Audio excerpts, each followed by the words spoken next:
हाँ जी, next topic अपना है प्राइवेटाइजेशन।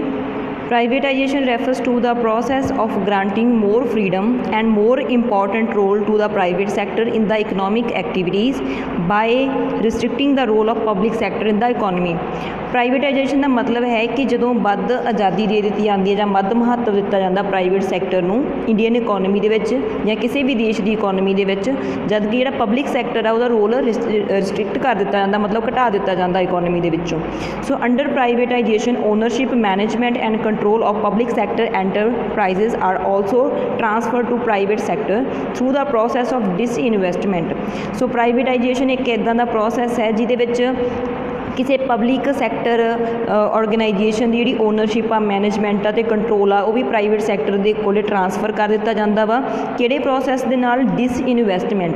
ਹਾਂਜੀ, ਆਪਾਂ ਇਨਵੈਸਟਮੈਂਟ ਪੜ੍ਹਿਆ, ਕਿਸੇ ਕੰਪਨੀ ਦੇ ਵਿੱਚ ਪੈਸੇ ਲਗਾਉਣ ਨੂੰ ਆਪਾਂ ਇਨਵੈਸਟਮੈਂਟ ਕਹਿ ਦਿੰਦੇ ਹਾਂ।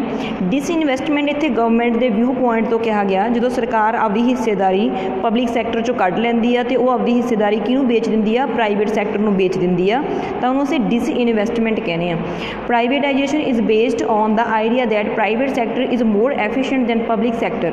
ਹੁਣ ਪ੍ਰਾਈਵੇਟਾਈਜੇਸ਼ਨ ਕੀਤੀ ਕਿਉਂ ਜਾਂਦੀ ਆ? ਇਹਦਾ ਮੇਨ ਆਈਡੀਆ ਇਹੀ ਹੁੰਦਾ ਕਿ ਜਿਹੜਾ ਸਰਕਾਰੀ ਅਦਾਰੇ ਨੇ ਜਾਂ ਪਬਲਿਕ ਸੈਕਟਰ ਹੈ ਉਹਦੇ ਨਾਲੋਂ ਜ਼ਿਆਦਾ ਐਫੀਸ਼ੀਐਂਟ ਹੁੰਦਾ private sector. The economic reforms of 1991 have promoted privatisation in India.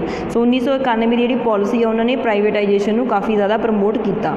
ਹੁਣ ਜਿਹੜੀ ਪ੍ਰਾਈਵੇਟਾਈਜੇਸ਼ਨ ਦੀਆਂ ਫੀਚਰਸ ਨੇ ਉਹ ਕੀ ਨੇ? ਪਹਿਲਾ ਪੁਆਇੰਟ ਦੇਖੋ, under the process of privatization the role of public sector in the economy has been restricted as a consequence of the process of privatization which started in 1991. At present there are only two areas which are exclusively reserved for the public sector, these are railways and atomic energy। so privatization ਦੇ ਵਿੱਚ ਕੀ ਹੁੰਦਾ ਵਾ? ਜਿਹੜਾ public sector ਦਾ role ਹੈ ਜਾਂ ਸਰਕਾਰੀ ਅਦਾਰਿਆਂ ਦਾ role ਹੈ ਇਕੋਨਮੀ 'ਚ, ਉਹ ਘਟਾ ਦਿੱਤਾ ਜਾਂਦਾ ਵਾ। ਉਹਦਾ ਨਤੀਜਾ ਕੀ ਨਿਕਲਦਾ? ਹੁਣ ਜਿਵੇਂ ਮੰਨ ਲਓ 1991 ਦੇ ਵਿੱਚ ਜਿਹੜੀ ਪੋਲਿਸੀ ਬਣਾਈ ਸੀ, ਉਸ ਤੋਂ ਬਾਅਦ ਹੌਲੀ ਹੌਲੀ ਡਿਸਇਨਵੈਸਟਮੈਂਟ ਕਰਦੇ ਕਰਦੇ ਅੱਜ ਆਪਣੀ ਗਵਰਨਮੈਂਟ ਦੇ ਕੋਲੇ ਸਿਰਫ ਦੋ ਹੀ ਪਬਲਿਕ ਸੈਕਟਰ ਰਹਿ ਗਏ, ਇੱਕ ਹੈ ਰੇਲਵੇ, ਇੱਕ ਹੈਗਾ ਅਟੋਮਿਕ ਐਨਰਜੀ। ਅਦਰਵਾਈਜ਼ ਬਾਕੀ ਚੀਜ਼ਾਂ ਸਾਰੀਆਂ ਪ੍ਰਾਈਵੇਟ ਕਰ ਦਿੱਤੀਆਂ ਗਈਆਂ ਨੇ। Under the process of disinvestment government has divested its stake in many public sector enterprises. ਸੋ ਸਰਕਾਰ ਨੇ ਕੀ ਕੀਤਾ? ਡਿਸਇਨਵੈਸਟਮੈਂਟ ਕਰਕੇ ਜਿੰਨੀਆਂ ਵੀ ਪਬਲਿਕ ਸੈਕਟਰ ਐਂਟਰਪ੍ਰਾਈਜ਼ਸ ਦੇ ਵਿੱਚ ਇਹਨਾਂ ਦਾ ਹਿੱਸਾ ਸੀਗਾ ਜਾਂ ਕਹਿ ਦਈਏ ਜਾਂ ਇਹ ਜਿਨ੍ਹਾਂ ਦੇ ਮਾਲਕ ਸੀ, ਉਹਨਾਂ ਨੇ ਸਾਰੀਆਂ ਪ੍ਰਾਈਵੇਟ ਨੂੰ ਵੇਚਤੀਆਂ। ਸਟੇਕ ਹੁੰਦਾ ਹਿੱਸਾ। The intervention of the government in the economy has been reduced considerably and private sector has been granted more freedom।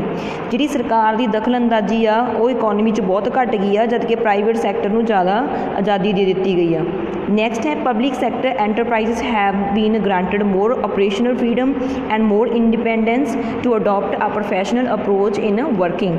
ਜਿਹੜੀਆਂ ਥੋੜ੍ਹੀਆਂ ਵੀ ਰਹਿ ਗਈਆਂ ਨੇ ਪਬਲਿਕ ਸੈਕਟਰ ਐਂਟਰਪ੍ਰਾਈਜ਼ਸ, ਉਹਨਾਂ ਨੂੰ ਜ਼ਿਆਦਾ ਫਰੀਡਮ ਦੇ ਦਿੱਤੀ ਗਈ ਆ ਅਤੇ ਉਹਨਾਂ ਨੂੰ ਇੰਡੀਪੈਂਡੈਂਟ ਕਰ ਦਿੱਤਾ ਗਿਆ ਕਿ ਉਹ ਪ੍ਰੋਫੈਸ਼ਨਲ ਤਰੀਕੇ ਨਾਲ ਆਪਣੀ ਵਰਕਿੰਗ ਕਰ ਸਕਦੀਆਂ ਨੇ। Specific efforts have been made to revive the sick or loss making public sector units. ਇਸ ਤੋਂ ਇਲਾਵਾ ਇਹ ਵੀ ਕੋਸ਼ਿਸ਼ ਕੀਤੀਆਂ ਜਾ ਰਹੀਆਂ ਨੇ, ਮਤਲਬ ਵੀ ਜਿਹੜੀਆਂ ਸਿੱਖ ਦਾ ਮਤਲਬ ਹੁੰਦਾ ਜਿਨ੍ਹਾਂ ਨੂੰ ਕਾਫੀ ਘਾਟਾ ਪੈ ਰਿਹਾ ਪਬਲਿਕ ਸੈਕਟਰ ਨੂੰ, ਠੀਕ ਆ, ਉਹਨਾਂ ਨੂੰ ਰਿਵਾਈਵ ਕਰਨ ਦੀ ਕੋਸ਼ਿਸ਼ ਕੀਤੀ ਜਾ ਰਹੀ ਆ। Efforts have been made to revive these on the basis of recommendations of the board for industrial and financial reconstruction। ਮਤਲਬ ਇੱਕ ਇਹਨਾਂ ਨੇ ਬੋਰਡ ਬਣਾਇਆ ਹੋਇਆ ਵਾ, board for industrial and financial reconstruction. ਜਿਵੇਂ ਜਿਵੇਂ ਉਹਨਾਂ ਦੀ ਰਿਕਮੈਂਡੇਸ਼ਨਸ ਆ ਰਹੀਆਂ ਨੇ ਉਹਦੇ ਬੇਸਿਸ 'ਤੇ ਜਿਹੜੀਆਂ ਲਾਸ ਮੇਕਿੰਗ ਪਬਲਿਕ ਸੈਕਟਰ ਆ ਉਹਨਾਂ ਨੂੰ ਫਿਰ ਤੋਂ ਰਿਵਾਈਵ ਕੀਤਾ ਜਾ ਰਿਹਾ।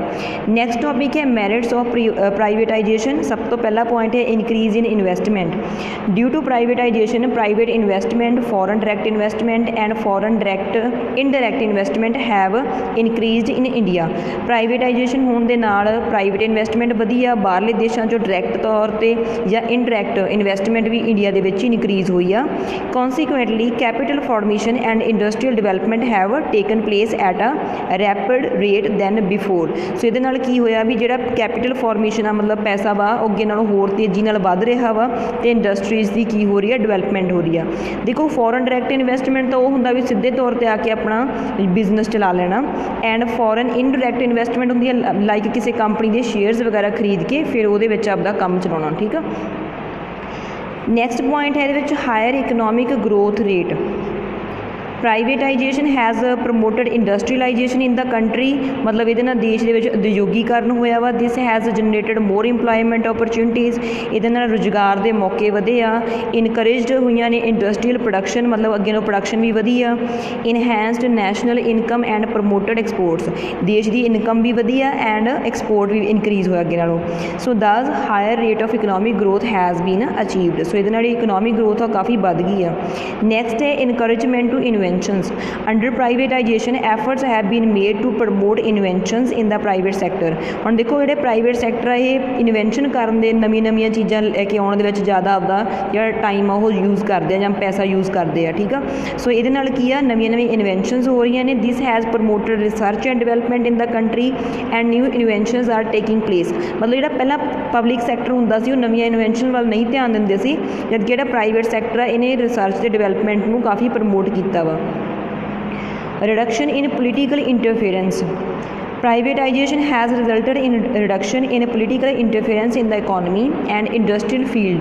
ਪ੍ਰਾਈਵੇਟਾਈਜੇਸ਼ਨ ਹੋਣ ਦੇ ਨਾਲ ਜਿਹੜੇ ਰਾਜਨੀਤਿਕ ਲੋਕ ਸੀਗੇ ਇਹਨਾਂ ਦੀ ਇਕੋਨਮੀ ਦੇ ਵਿੱਚ ਦਖਲਅੰਦਾਜ਼ੀ ਜਾਂ ਇੰਡਸਟਰੀਅਲ ਫੀਲਡ ਦੇ ਵਿੱਚ ਦਖਲਅੰਦਾਜ਼ੀ ਘਟੀ ਆ। Private sector has been given more autonomy in making economic decisions, ਮਤਲਬ ਜਿਹੜੇ ਵੀ ਇਕਨੋਮਿਕ ਫੈਸਲੇ ਲੈਣੇ ਉਹ ਪ੍ਰਾਈਵੇਟ ਸੈਕਟਰ ਵਾਲੇ ਖੁਦ ਲੈਂਦੇ ਆ। At present various economic decisions are made on the basis of economic principles. So ਜਿਹੜੇ ਇਕਨੋਮਿਕ ਪ੍ਰਿੰਸੀਪਲਸ ਨੇ ਉਹਨਾਂ ਦੇ ਬੇਸਿਸ 'ਤੇ ਜਿਹੜੀਆਂ ਪ੍ਰਾਈਵੇਟ ਸੈਕਟਰ ਆ ਉਹ ਆਪਦੇ ਫੈਸਲੇ ਲੈਂਦੇ ਆ। ਨੈਕਸਟ ਹੈ ਆਪਣੇ ਕੋਲ ਇੱਕ increase in efficiency. Privatization has given more autonomy to the private sector. So as a result the problems like red tapism, nepotism, official intervention etcetera have vanished. ਹਾਂਜੀ, ਪ੍ਰਾਈਵੇਟਾਈਜੇਸ਼ਨ ਹੋਣ ਦੇ ਨਾਲ ਕੀ ਆ, ਦੇਖੋ ਸਭ ਤੋਂ ਜ਼ਿਆਦਾ ਆਟੋਨਮੀ ਮਤਲਬ ਆਜ਼ਾਦੀ ਮਿਲੀ ਆ ਪ੍ਰਾਈਵੇਟ ਸੈਕਟਰ ਨੂੰ। ਇਹਦੇ ਕਰਕੇ ਜਿਵੇਂ ਰੈਡ ਟੈਪਿਜ਼ਮ ਜਾਂ ਨੈਪੋਟਿਜ਼ਮ ਨਾਂ ਦੀਆਂ ਨੇ ਪ੍ਰੋਬਲਮਸ ਰਿਮੂਵ ਹੋ ਗਈਆਂ। ਰੈਡ ਟੈਪਿਜ਼ਮ ਕੀ ਹੁੰਦਾ ਵੀ ਪਹਿਲਾਂ ਜਦੋਂ ਪਬਲਿਕ ਸੈਕਟਰ ਹੁੰਦਾ ਸੀਗਾ ਤਾਂ ਜੇ ਕਿਸੇ ਨੇ ਆਪਦੀ ਫਾਈਲ ਪਾਸ ਕਰਵਾਉਣੀ ਹੁੰਦੀ ਸੀਗੀ ਤਾਂ ਜਿਹੜੇ ਆਫੀਸ਼ੀਅਲ ਹੁੰਦੇ ਸੀ ਉਹ ਬਰਾਈਬ ਮੰਗਦੇ ਸੀ, ਪੈਸਾ ਮੰਗਦੇ ਸੀਗੇ, ਫਿਰ ਉਹ ਅੱਗੇ ਸਾਈਨ ਕਰਕੇ ਉਹਦਾ ਜਾਣੀ ਕਿ ਫਾਈਲ ਅੱਗੇ ਕੰਟੀਨਿਊ ਕਰਦੇ ਸੀਗੇ, ਤਾਂ ਉਹਦੇ ਨਾਲ ਰੈਡ ਟੈਪਿਜ਼ਮ ਖਤਮ ਹੋ ਗਿਆ। ਨੈਪੋਟਿਜ਼ਮ ਹੁੰਦਾ ਪਰਿਵਾਰਵਾਦ, ਮਤਲਬ ਅੱਗੇ ਆਏ ਹੁੰਦਾ ਸੀਗਾ ਪਬਲਿਕ ਸੈਕਟਰ ਦੇ ਵਿੱਚ ਵੀ ਆਪਦੇ ਹੀ ਬੇਟੇ ਨੂੰ ਗਾਂਹ ਜੋਬ ਦਵਾਤੀ ਜਾਂ ਆਪਦੇ ਭਤੀਜੇ ਨੂੰ ਦਵਾਤੀ, ਬਟ ਪ੍ਰਾਈਵੇਟ ਸੈਕਟਰ 'ਚ ਇੱਦਾਂ ਦਾ ਕੁਛ ਨਹੀਂ ਹੁੰਦਾ। ਆਫੀਸ਼ੀਅਲ ਇੰਟਰਵੈਂਸ਼ਨ ਮਤਲਬ ਵੱਡੇ ਆਫਿਸਰ ਅੱਗੇ ਇੰਟਰਫੇਅਰ ਕਰਦੇ ਹੁੰਦੇ ਸੀ ਵੀ ਇੱਕ ਕਾਲ ਕਰ ਦੇਣੀ ਮੇਰੇ ਕਹਿਣ 'ਤੇ ਆਹ ਪਰਸਨ ਨੂੰ ਜੋਬ ਮਿਲ ਜੇ, ਬਟ ਇਹ ਸਾਰੀਆਂ ਚੀਜ਼ਾਂ ਹੁਣ ਵੈਨਿਸ਼ ਹੋ ਗਈਆਂ ਨੇ, ਖਤਮ ਹੋ ਗਈਆਂ ਨੇ। Consequently the efficiency of the whole of the economy has improved. So ਇਹਦੇ ਨਾਲ ਸਾਰੀ ਜਿਹੜੀ ਇਕੋਨਮੀ ਆ ਉਹਦੀ ਐਫੀਸ਼ੀਐਂਸੀ ਵਧੀ ਆ। Increase in financial resources of the government, ਇਹਦੇ ਨਾਲ ਸਰਕਾਰ ਦੇ ਜਿਹੜੇ ਫਾਈਨੈਂਸ਼ੀਅਲ ਰਿਸੋਰਸ ਉਹ ਵੀ ਇਨਕਰੀਜ਼ ਹੋਏ ਆ। Under privatisation government has sold its equity shares in public sector enterprises to private sector. ਹੁਣ ਇਹਦੇ ਵਿੱਚ ਸਰਕਾਰ ਨੇ ਕੀ ਕੀਤਾ, ਜਿੰਨੇ ਵੀ ਪਬਲਿਕ ਸੈਕਟਰ ਦੇ ਵਿੱਚ ਸਰਕਾਰ ਦੇ ਇਕੁਇਟੀ ਸ਼ੇਅਰ ਸੀ ਸਰਕਾਰ ਨੇ ਉਹ ਵੇਚਤੇ। ਕਿਹਨੂੰ ਵੇਚਤੇ? ਪ੍ਰਾਈਵੇਟ ਸੈਕਟਰ ਨੂੰ। Hence government has got valuable financial resources. These resources have been utilized for the development of infrastructure in the economy. So ਕਹਿੰਦੇ ਜਿਹੜਾ ਇਹ ਪੈਸਾ ਸਰਕਾਰ ਦੇ ਕੋਲੇ ਆਇਆ ਵਾ ਡਿਸਇਨਵੈਸਟਮੈਂਟ ਕਰਕੇ, ਕਹਿੰਦੇ ਉਹ ਦੇਸ਼ ਦੀ ਇਕੋਨਮੀ ਦੇ ਇਨਫਰਾਸਟਰਕਚਰ ਲਈ ਵਰਤਿਆ ਜਾ ਸਕਦਾ ਹੈ। This has resulted in several benefits to economy. ਕਹਿੰਦੇ ਇਹਦੇ ਨਾਲ ਦੇਸ਼ ਨੂੰ ਕਾਫੀ ਜ਼ਿਆਦਾ ਦੇਸ਼ ਦੀ ਅਰਥ ਵਿਵਸਥਾ ਨੂੰ ਬਹੁਤ ਫਾਇਦਾ ਹੋਇਆ ਵਾ।